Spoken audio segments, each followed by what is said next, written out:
Hi everyone, I'm here completing my week 4 check-in video.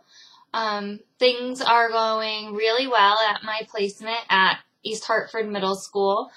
I'm really enjoying it. We have finally finalized our caseload. So I think I mentioned in my last video that there are 3 of us interns. So we divided up the kids once we had our initial interviews with them and just got to know them, kind of based on our skill sets and what we were interested in learning and, what we thought would be challenging and a good fit for us. So we did it that way.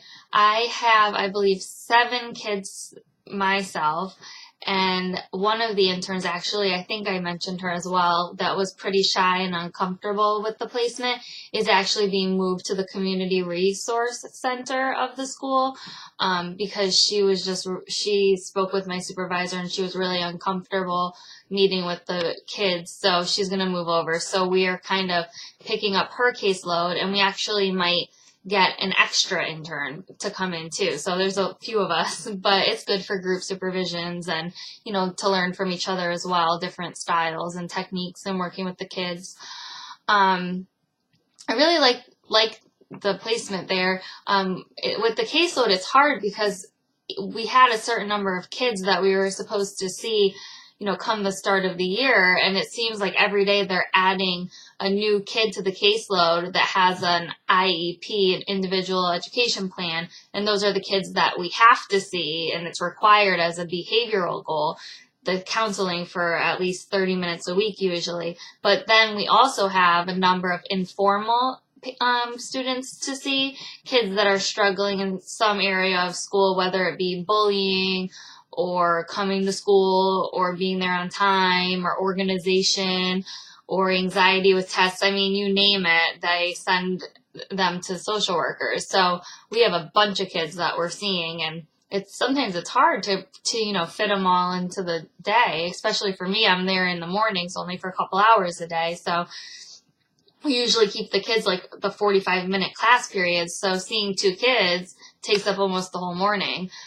But it's going really well. We have, certain curriculum that we're working on with the kids, mostly CBT we're doing with them. One of the kids I have is there strictly because he has trouble focusing in classes and with organization. So I've been trying to do, some, have a homework folder so that he can just focus on that and put all his homework in the same folder so he knows where everything is, and then color coordinating his other notebooks and things like that. So we're coming up with some strategies to kind of keep him on task, but my experience working with kids has been more, anger and depression, so I don't have as much familiarity with the school component of it. But it is interesting, and I find that even at my job on the inpatient children's unit, I'm kind of recognizing now the huge impact that the huge role that the school does play, and how they're an excellent resource that I think we often overlook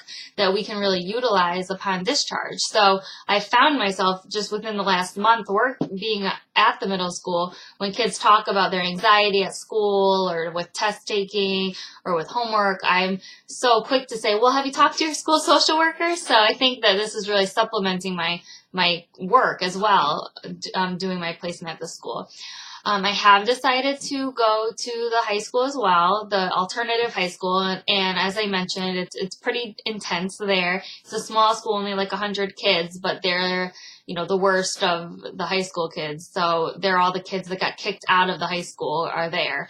There's a lot of fighting and arrests, and so it's definitely challenging, but I'm up for the challenge, and I actually like it. I think the kids are pretty funny, so it's going well so far. And it's nice to kind of change it up and do both at both the middle school and the high school.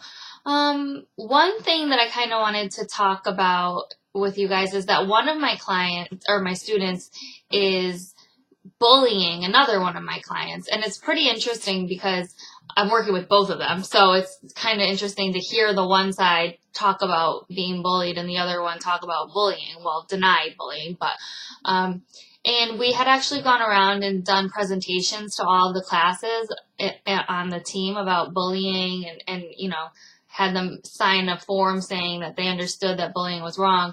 But I'm just wondering if anyone has any like different ideas I can do with the girl who's bullying the other girl, to kind of get through to her and help her recognize, how horrible it is what she's doing, and she's belittling it, minimizing it, and to her maybe it's not such a big deal, but it's having a huge impact on this other girl. So anyone who has experience with working with victims of bullying, if you have any resources or you're have any ideas of how I can move forward with the bully or the victim, I would really appreciate it. And I hope you all have a great week. Thanks.